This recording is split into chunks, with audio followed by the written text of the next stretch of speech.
Hey, White Sox fans, indeed, many of us have not stopped believing through 22 attempts at being elected to the Hall of Fame, 15 general ballots from the baseball writers, another 7 from the various small breakaway committees.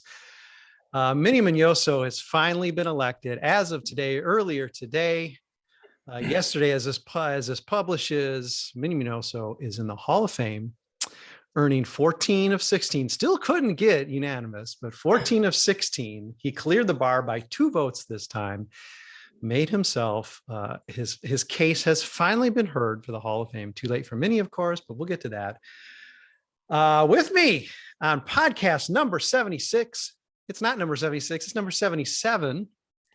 I'm not rewinding. We're not editing this thing. We just roll, man. Welcome. My name is Brett Ballantini, hosting Southside Sox Mothership podcast number 77. We are talking Hall of Fame. The announcements today, that Minnie Miñoso is in the Hall of Fame. With me is Adrian Serrano, and he's hopping in and out. So I think Joe Resis is going to be with us, but he's sort of like, he's playing cat and mouse with us right now. So if you're watching, hey, yeah, there's no Joe, but maybe he'll come back. Adrian, thank you for joining us. And again, I think it's important to say right at the top that if you're watching, part of Adrian's Soxivus miracle has been granted. If you recall our article from, I don't know, a month or so ago, Adrian, of course, he shot high by not just getting Minnie in the Hall of Fame, but getting him playing again for the White Sox. We don't know that's not going to happen either, but at least part of your miracle has been granted, and we're all pretty happy for it, Adrian. Yeah, no, I mean, I'm definitely glad that he's finally going to get the recognition and he's going to be in the museum. I think one of his family members had a quote today. It was something like, I wish that he would have been able to, be here to enjoy this, but like, I'm glad that he is going to be remembered forever. And I think that's kind of where I'm at. I'm very happy for him that he's going to get the recognition and that people are going to learn about him in the future. But, to me, he's always been a Hall of Famer. He's just now going to be in the museum. And that's good. And I still will not forgive the gatekeeping that kept him out for as long as he was. Yeah, Adrian, not to reveal too much of my heathen nature, there's probably a lot of sentiment today, and I want to acknowledge something like this in the piece I put up announcing him as having made the Hall of Fame, about how maybe Minnie's looking down now and he knows in the Hall of Fame. So, all right, well, let's dismiss that. We don't know that that's happening. We don't know that Minnie has a connection to Earth. But what we can say is Minnie passed away. Minnie knew for a long time, and this is something you've continued to say, and Minnie has known for a long time, and he died knowing he was a Hall of Famer. So it's good that the rest of us have caught up with that, and particularly the baseball writers. Joe, it's good news today. I presume you are beside yourself with happiness that Minnie is finally in the Hall of Fame. Extremely, yes. Like you said, it is very unfortunate that it took as long as it did, and it couldn't be done while he was with us, and he couldn't experience the happiness of knowing that he was inducted. But it is certainly better late than never, and might as well be now if it hadn't been done already. He was very deserving, had such a great legacy, outstanding player. And yeah, I was very happy when the announcement was made. I was optimistic about it. I mean, obviously cautiously, because you could never know for sure with the way that the voting has gone in the past. But I did have a positive feeling heading into today's voting that he was going to clear the 75% threshold. And I'm thrilled that the day has finally come for him. It's sad, guys, with the way it's set up, with just 16 people at this point. Once you're off of your 15 ballots or however many you were on at the at-large balloting, I mean, some guys fall off before 15. Once that's done, you're really dependent on these smaller committees, how often you get on, how often you come back up. And really, then it comes down to this 16 people, whatever, a small group deciding. And it's sad you have to look at it this way, but once the voters were revealed, I had a better feeling about Minnie making it, whatever his momentum was, realizing some of the people who would be making the decision in the same way you might have thought, hey, Harold Baines will never make the Hall of Fame, but if he ever was going to, it's going to be when Tony La Russa and Jerry Reinsdorf are on the committee voting. Yeah. You could look at this makeup and say, hey, there's a decent chance, and it's good to see that. Not only did he barely clear it, I mean, he made it with a whole, 2 votes to spare, which means, I mean, it might as well make that practically unanimous in a group like this with, let's not forget, a lot of other very legitimate candidates, certainly more than the majority of 10 players and managers are worthy of the Hall of Fame and will eventually be in the Hall of Fame. That's a tough ballot. You really almost have to talk with each other to say, okay, this is who we're getting in now. What factor do you guys think the recognition this year of the Negro Leagues as major leagues, which in a small way may have shed additional light on Minnie, certainly got him over 2,000 career hits. I tend to think it's fairly minor, but it certainly couldn't have hurt getting that acknowledgement and having all this come together at the end of the year. It definitely took away a little bit of the argument of anybody in the past who had not voted for him that would say like, oh, he's really close, but like he just missed on some of this stuff, like ignoring all of the facts about, the reality of his situation was not like everybody else. His career started off in a different way than it would have started off had he been a different skin complexion, and that's just the fact. Yeah.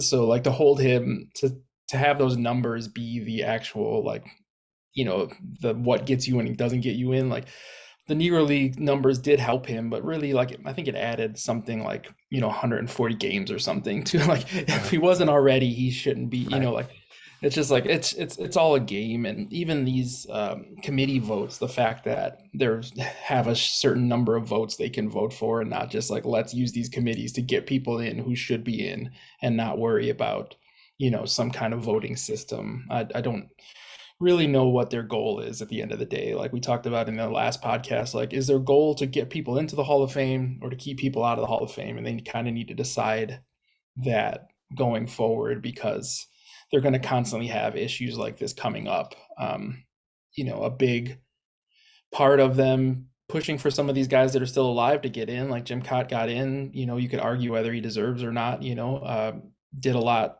less in 25 years than some other guys did in 15 to 18 years. You're talking about Burley. Everybody wants to say Burley's on the fringe.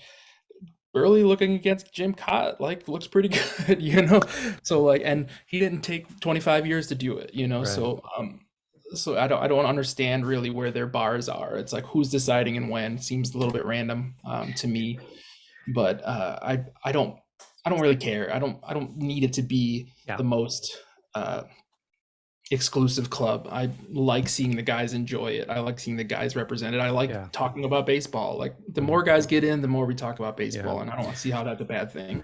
Yeah, you're begging my next question here, Adrian. We're going to get to sort of the bad news of today in the second half, but let's continue on with another good initiative made by this particular group of 16, which again must have clearly communicated in a way the committees in the past have not communicated with one another, to sort of get together and create, voting blocks to get guys in.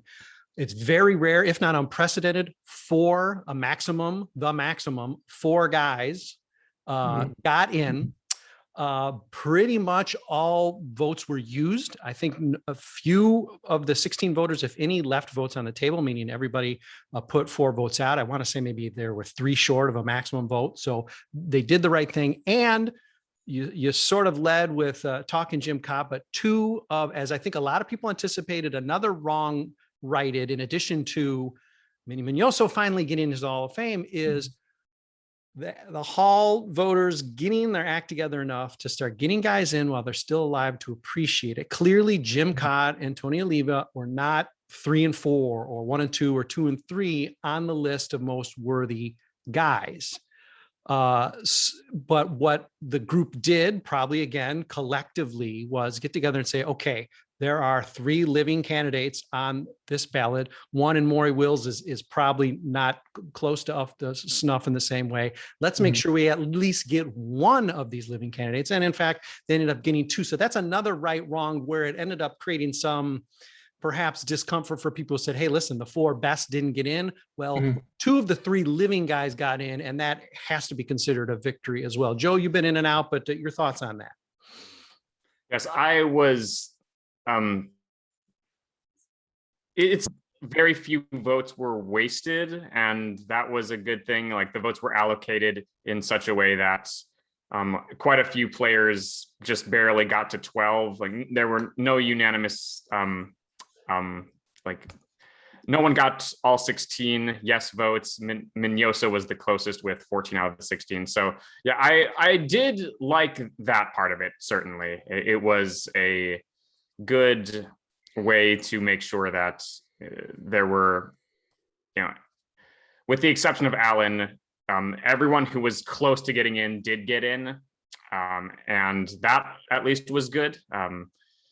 And as far as, like you said, having the bulk of the candidates who got the 75% being alive, that's, I'm not sure how much of a priority that should be, but that is something, certainly, yes. Yeah, and what's interesting, guys, is we see the balloting, pretty much all the exact balloting for both committees. These 2 committees were different. The early baseball committee clearly didn't vote collectively the way the Golden Era did, because you saw a lot more separate. You saw a lot more spread. You could argue voters threw more votes away because they were voting for. They just went ahead and voted for their 4, which under normal circumstances in a ballot, even like the current 2022 ballot, which has, I think, 30 players, all of them good, some of them clearly not going to be Hall of Famers, whether elected or even eventually not going to be Hall of Famers. You get a little bit of separation because you got guys who are like, okay, to guys who should be in the Hall of Fame. With these veterans ballots, they're packed. You almost have to get together and say, even though it doesn't maybe feel right, you're sharing like your presidential vote with everyone else, you are having this sort of convention atmosphere that says, okay, this is the way we have to do. And clearly the golden days era, whatever it's called, those guys did do that. And kudos to them for that. But, again, Adrian, we're getting more people. I think you've already sort of led with this, but you're getting more people in the Hall of Fame. And at this point, it's more, let's get people in with this backlog than, well, it should be in this order. Because when you're dealing with these veteran committees voting, everybody on the ballot has somebody that has a case that they were snubbed on the actual ballot, or they weren't brought up for reasons. Guys like Buck O'Neill and Bud Fowler like mean more to baseball than they did as players or even managers. Like their story means more to baseball. Like Minnie Miñoso was a character that had both. His story means a lot to baseball, and he was a great player. So there's ways to get people in that aren't necessarily the, by the book, you hit these numbers for this long, you're a Hall of Famer. At this point, like I wouldn't be, if they really want to make a point to like right the wrongs and get more people living into the Hall of Fame, like I'm for that.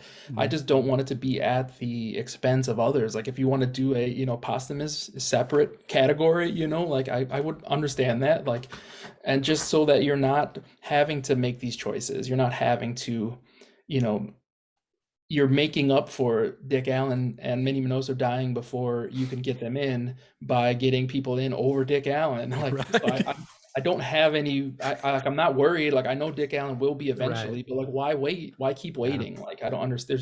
You shouldn't have to have, if this guy's in, then this guy can't be in. Like, are they both Hall of Famers? Then they should both be in. That's how the system should be made. Not, there shouldn't be something at the expense of anybody else.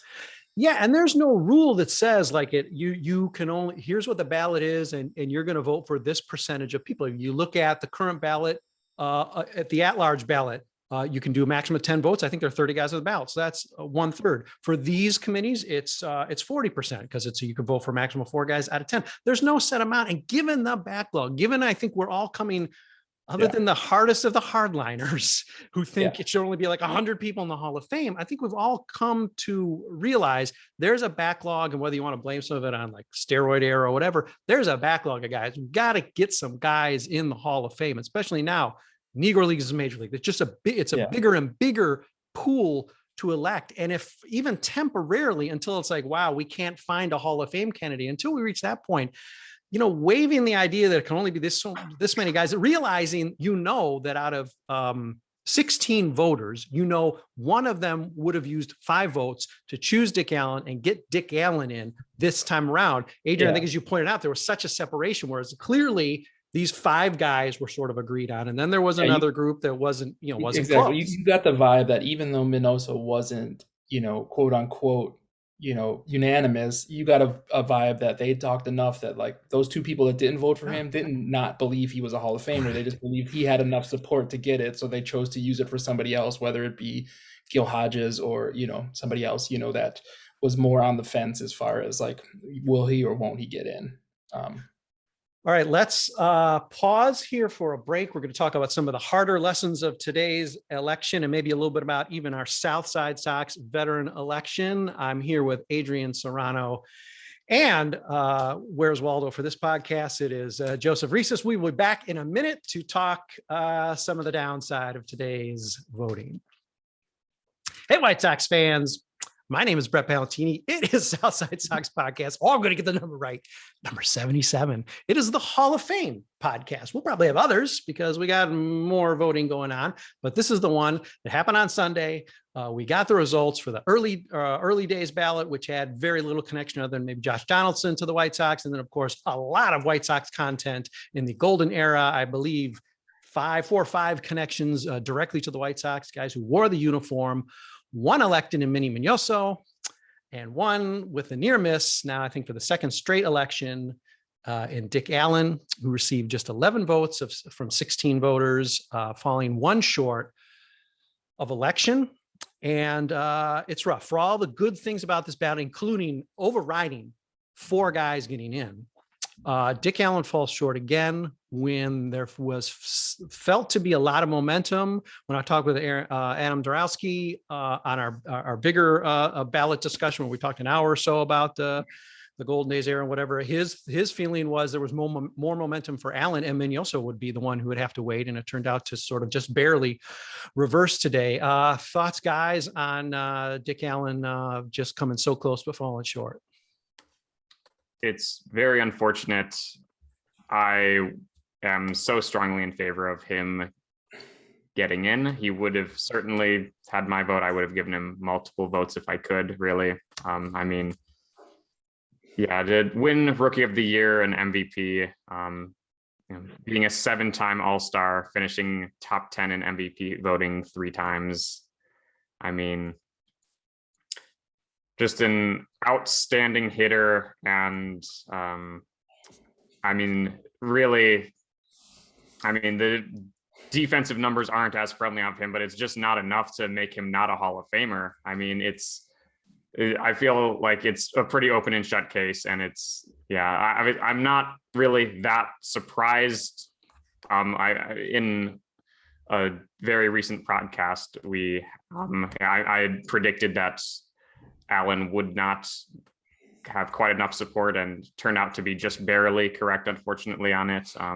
So not really surprised, but yeah, a little bit disappointed in the final outcome there. Yeah, so we are talking about the good that happened. The good that happened is Miñoso's in, Bud Fowler and Buck O'Neil being represented. But the system is still broken, and Dick Allen is the poster child of why it's still broken. Like there's arguably nothing that Gil Hodges did that Dick Allen didn't do a little better. Like he played more years, so like some of the counting stats are a tiny bit higher, but like Dick Allen did it all better than he did. Almost every category you can look in, like Dick Allen averaged over 5 WAR a season. Like that's unbelievable. Like had he played longer, had he not had the issues where he didn't get along necessarily with some of the the management staffs that he was on those teams, like maybe we're talking about a guy that's 65-70 WAR. Just the fact that guy is not in the Hall of Fame, but like just the makeup we talked about earlier of the committee just lean towards Gil Hodges instead for no particular reason that you could really find, except for they felt that he was, the one, they were on a mission to get him in, so the same, like we talk, I mean, Jim Cott, like I just don't see Jim Cott as a Hall of Famer personally. But I understand them trying to get somebody living in. It's unfortunate that Jim Cott's most recent famous thing was a very unfortunate, semi-racist comment on a national telecast, and now we're gonna have him share the spotlight with Buck O'Neill and Bud Fowler and Minnie Miñoso, who came in and made the game different, and really fought against the beliefs that this guy is representing most recently in the media. But yeah, the system still leaves a lot to be desired, but like I'm glad to see some of them making some effort to make it better. One way, Adrian, I will correct you. One way that Gil Hodges outpaced Dick Allen was connection with the baby boomers. And that doesn't hurt. I know that didn't necessarily represent the makeup, although it probably did represent most of the makeup of voters. There is some lore and legend, and Gil Hodges, even though you're supposed to, they're separate silos, he had managerial success, of course, and of course, playing success. Neither in and of themselves probably merit Hall of Fame election. If you put them together, I think you can maybe barely get there, but you're not supposed to put them together. So yeah, interesting. I mean, of course, I think he's the last guy, at least for one more election, who has polled more than 50% in general elections, who had not yet made the Hall of Fame. So he was this weird outlier where it's like a lot of people really felt strong on him, but just not enough. And eventually all those situations are corrected. I mean, Hodges, I think in this last time he was up, got three or fewer votes. So, I mean, yeah, because honestly, we out of nowhere. We sound a bit like a homerish, like going for Dick Allen with the White Sox connections, but like Ken Boyer has the same exact argument to have over, Gil Hodges. Like, why not Ken Boyer then? So like, I don't understand if just vote for everybody that you think is a Hall of Famer. Like, they shouldn't have to pick one against each other. It's not to pit these guys that are on the ballot, especially these ballots, because these ballots, like I said, are mostly people that have been passed over or, victims of the system as is. Like, the system works most of the time, but it's set up in a way that people like Kenny Lofton are not on the ballot after the first year, with 68 WAR or something like. So like those guys need to have a way to get in, and it shouldn't be so limited as they are. And in Dick Allen's case is something I wanted to bring out in the story as well, because I had to prep something that was ready to have both guys get in, because that was it was within a vote of actually happening. So certainly a likelihood. And those are the two, biggest realistic Sox candidates to get in. And, the thing to point out that I think has some merit is through the eyes of the 2020s, you see Dick Allen, most people see Dick Allen, certainly newer fans see Dick Allen in a different light. There's a lot more credit given what he had to go through as a Black player. And also, I think a little bit more positive attention given, certainly courtesy via Chuck Tanner, his manager with Chicago, for the leadership that no one would have ever thought he showed unless you played with him. He never had a reputation of a guy who could be a leader, who could stand up for things aside from maybe himself and the issues he was facing, which was enough.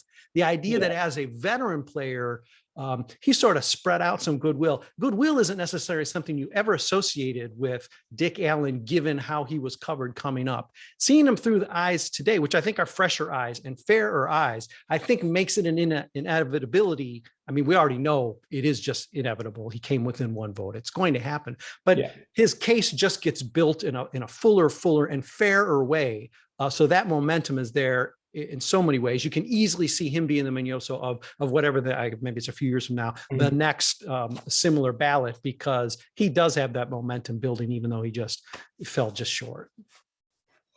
Yeah, he just missed. Like I said, I'm not worried. Like, he's going to be, but yeah, he is definitely like, I think, once you get out of, I mean, he definitely played in the 60s as well, but like, there's just a thing about, kind of in that vein of a Barry Bonds, where like when the media doesn't like you and the reporters don't like you, like that makes a difference, and you either have to like go so far above that they can't deny it, or you have to play their game. And Dick Allen was much earlier in the world of not wanting to play their game, and kind of been punished for it since then. Like, he's got this they painted him in a certain way that, you know, his teammates and his coach didn't see him as, but like everybody that had a memory of it feels that he was this kind of like troublemaker, but, it just didn't seem to be true, as, we or younger generation are looking back and saying like, all the information we have doesn't match that, Yeah. the way he was portrayed by the media. And Joe, let's take another positive spin from a negative result. Billy Pierce, I guess you could argue the third, or probably second most White Sox guy on this ballot, did not even finish with as many as 4 votes. He's in that 3 or fewer category. But in seeing that Miñoso, the second best hitter, second most productive hitter in the American League in the 50s, finally getting his due, does that bode well at all in the future for Billy Pierce, who is the second most productive pitcher in the AL for the 50s, and an incredibly dominant pitcher and a very underrated pitcher? Do you think his narrative starts to broaden so that there can eventually be a momentum for him to be a Hall of Famer? Or do you think he's a guy who just will never be able to build enough of a case? I hope so. I would say, yeah, he'll have a little bit more momentum. He won't be at the bottom of the ballot forever. I mean, in this bottom category of getting fewer than 4 votes. Do I think he ever gets in? I'm gonna lean toward no. Just because I think his overall, he had a very good career. There just weren't, with maybe the exception of 1955, not a lot of seasons that really jumped off the page for him. Kind of reminds me a little bit of Mark Burley from that perspective. In 55, Pierce finished 18th in MVP voting. That was before Cy Young was a thing. And that was 4th among pitchers. He led the majors in ERA that year, but 3 pitchers, due to looks like win-loss record, got more MVP votes than he did. Because he only went 15 and 10, due to the lack of run support. I think that just due to the lack of like superstar seasons, he wasn't all-star 7 times, but I mean, I think there's like a little bit of a lack of a like dominance factor that maybe some other candidates might have. And when a lot of the candidates are kind of being pitted up against one another, I'm not quite sure if he has that much appeal to beat out some other top quality candidates. And yeah, Pierce would get my vote. And I'm a little bit skeptical as far as him making the big leap from less than 25% all the way up to 75%. I do not like your recent trend of negative, bad predictions coming true, Joe. I'm going to break away from it. I'm going to say that, yes, it is going to happen, but it could be years from now. I mean, these votes only come, there's not a yearly vote, so it's going to take a while. But here's a question I'm going to swing over to Adrian, and maybe back to you, Joe. I think both these guys are going to get in, and they're very similar. They're arguably the two, certainly modern era, the 2 greatest left-handers in White Sox history. Mark Burley's going to make the Hall of Fame one day. It could be committees, could be years from now. Billy Pierce is going to make the Hall of Fame. Adrian, who's going to make the Hall of Fame first? Who's going to make the Hall of Fame first is probably going to be Billy Pierce. It's going to take a committee with somebody that's got ties to the White Sox, because I think Billy That's Pierce how it works. I think Billy Pierce is one of those guys that is punished most for being very good on a White Sox team in a White Sox organization that just wasn't very good very often. Like, we still talk about it now to this day. Like, the White Sox didn't win a lot of actual, playoffs. And so like the nationwide story, like nationwide, they don't really know who Billy Pierce was. Like, we as the fan base know who Billy Pierce is, and his numbers hold up. And if you show anybody that, you're like, oh, that guy was really good. Like, well, yeah, but like that notoriety of the player does make a difference. And Billy Pierce is just kind of one of those guys that was just quietly very good for a long time, or at least Mark Burley had he popped his head out of the sand for the 1 year as a World Series champion, so like it's a little more notoriety. But yeah, I mean, if Jim Cott is getting in off of his 16 gold gloves, then Mark Burley should be in pretty easily, like if your biggest accomplishment is just making all-star games and winning Gold Gloves. Like, well, Mark Burley's got that, and he did it better than Jim Cott for less years. So that he's going to be a Hall of Famer at some point. It's just how long is he going to have to wait? What hoops is he going to have to jump through, and how many years is he going to have to be deceased before it happens? So I'll slightly rephrase the question then, Joe, because you have now said that you don't think Billy Pierce will be elected, and even though you'd vote for him, do you think Mark Burley will ever be in the Hall of Fame? I'm gonna say no, but I really hope I'm wrong about that. If forced to pick which one will get there first, I would say Pierce, though. Yeah, I think he's Burley just because he's just super new to the process. These things take a lot of time sometimes. I would say Pierce would have a higher chance of getting elected first. It's Southside Sox podcast number 77. I am Mr. Sunshine, your host, Brett Ballantini, thinking everybody's going to get into the Hall of Fame. We got Grinch Resis down there saying nobody getting in. Adrian's not really sure. He thinks nobody's heard of the 50s White Sox, even though they never had a losing season for pretty much all of Billy Pierce's career. So listen, Mr. Sunshine coming at you and coming at you hard. Let's wind this thing up, guys, by talking a little bit about our Southside Sox Veterans ballot, which is a little different because we're smart and maybe homers. We've already elected Minnie Miñoso in our first veterans election and Dick Allen in our second veterans election. Well, the third election came around and nobody had really even close to enough support to clear that 75% bar. And in part because of something we talked about maybe up top, and that's because the ballot is small and it's stacked. You got 10 guys, in our case, all 10 guys in my book, all 10 guys I put on that ballot should be in the Hall of Fame. That becomes too hard a task for voters because there's going to be somebody who says, hey, this guy really made an impact. Fred Lynn made a great impact on me. He's going to get one of my 4 votes. So the solution with such a backlog of guys, I've counted up probably roughly, even with a big hall standard, probably 100 people who could be in the Hall of Fame who aren't in the Hall of Fame right now. And that doesn't even include the current ballot. So there's a backlog. So the solution would be either maybe don't have a maximum number of votes, which maybe gets a little kooky because who knows, maybe then you just decide to just click the whole, you vote the whole ticket, whatever. Or break up these ballots a little bit more. My thought was to go by decade, but and broaden them enough to maybe approach what the yearly election is, which is always, it seems like it's always low 20s to now this year, 30 guys on the ballot. Sprinkle in people that you don't think are necessarily locks for the Hall of Fame, guys who maybe Hall of Very Good, guys who are close, maybe the Torrey Hunters of the world who are borderline cases and in today's climate would not be Hall of Famers. But it's something I think the Hall of Fame itself, let's wrap it back to the Hall of Fame, and that do you think they can continue to go with these types of committees for the short? I mean, even with 4 guys elected here, that leaves at least another 4 worthy people just sitting waiting. And they're adding more names next election. These are such thick ballots. Are they ever going to be able to sort of like flush out this backlog of candidates in order to sort of catch up and have normal elections again? Probably not. Just the way it is. And also those 50s White Sox were very good, but they only made the playoffs one time. So it's what it is, it's just White Sox, as good as the White Sox can be while only making the playoffs one time in true White Sox fashion.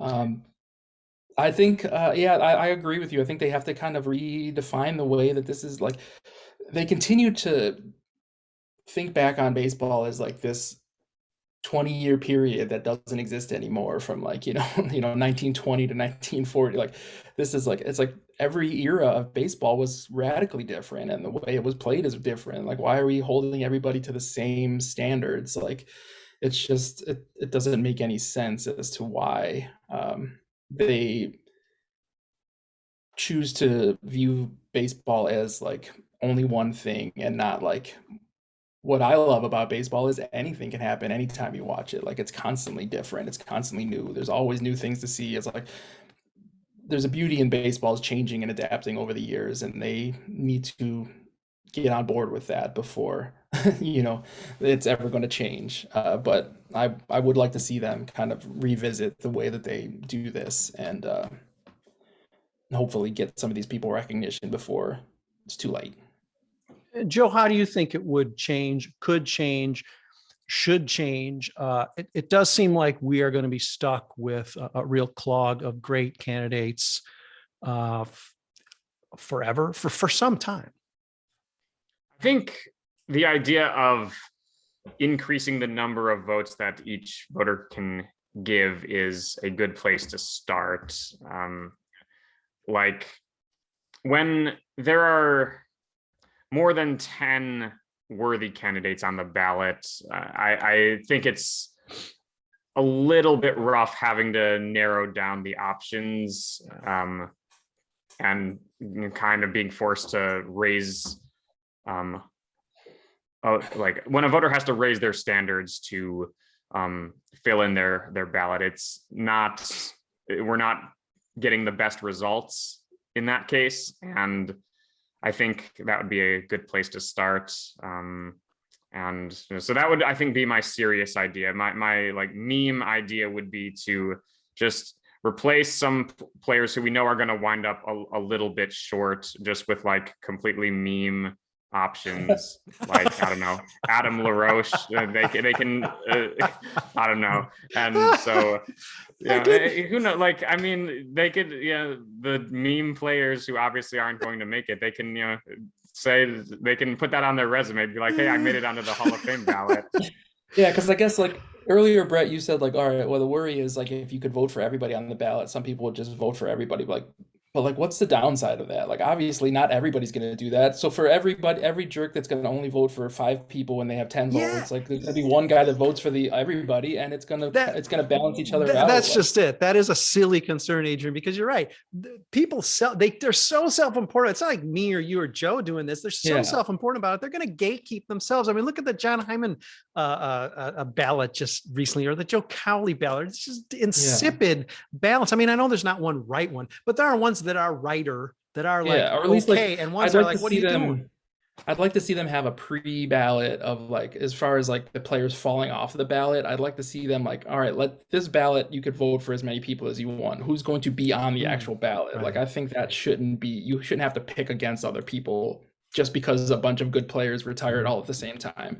Yeah. You should continue to be on the ballot as if you're worth consideration for the Hall of Fame. So maybe some kind of pre-ballot to make the ballot that doesn't have the limitations, and then limit the actual ballot still the current way, or adjust it a bit. I think there's ways to work it better than they are. That's actually something we did for last year's Veterans ballot. We did like a huge one to determine the ballot. And I think the only reason I dropped that is because I'm doing it and it's murdering me. And I just, there's no, if I got a penny in the box every time somebody voted, okay, maybe, but I don't. So it's like, I want to live, so I can't do that again. But yeah, that's a sound principle as well. And certainly this arbitrary, 15 years and you're off or whatever, I get to like the 5% or whatever minimum you got to clear makes sense, certainly. And what we're leaning to now, bringing it back to Southside Sox, we probably are going to break it down by deck. We're going to break it down in some way. We're going to water down the ballot, even though I'm certain some people will, say, Brian Downing's a Hall of Famer or whatever. And by the way,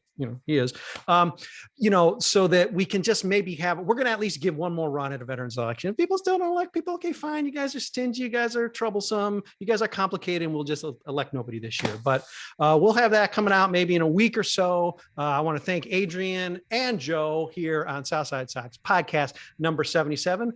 Oh, we've got some other good ones in store, probably as soon as this week. So we will be back once again, probably sooner than you're ready or like. Take care, everybody.